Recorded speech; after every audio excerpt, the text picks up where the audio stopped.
Voyons maintenant les réactions à l'annonce de la candidature du Premier ministre, 10 jours après celle du Président de la République. D'une manière générale, la classe politique se réjouit de voir enfin la campagne réellement ouverte. La pièce peut commencer, dit Charles Pasqua.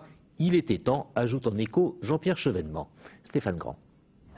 Il était temps. Il faut maintenant que le débat commence.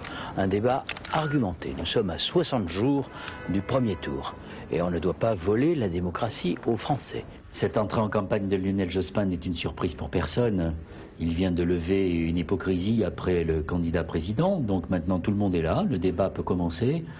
Nous avons 60 jours, c'est pas beaucoup, pour convaincre les Français. Il faut maintenant un grand débat démocratique sur les questions qui intéressent les Français et surtout éviter cette bipolarisation qui consisterait à ce que dès maintenant nous soyons déjà dans un deuxième tour entre Jacques Chirac et Lionel Jospin. Ce qui est frappant quand on lit la déclaration de M. Jospin, c'est que les mots qu'il utilise, la France qu'il décrit pour l'avenir, sont le contraire exact de la France qu'il a fait. Donc il faut, me semble-t-il, dénoncer le gouffre qu'il y a entre la réalité et la fiction, la réalité et la promesse. Désormais, les lièvres sont sortis de leur gîte et par conséquent, on va pouvoir commencer la chasse.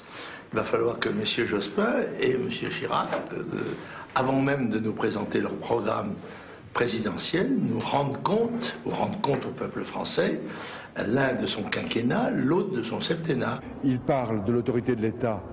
Cette autorité, elle est contestée, de plus en plus contestée en 5 ans. L'insécurité qui monte. Il parle de la modernité. Nous avons une France où il y a de plus en plus de chômeurs. Je trouve que c'est un réquisitoire que le candidat Jospin a prononcé contre le Premier ministre Jospin.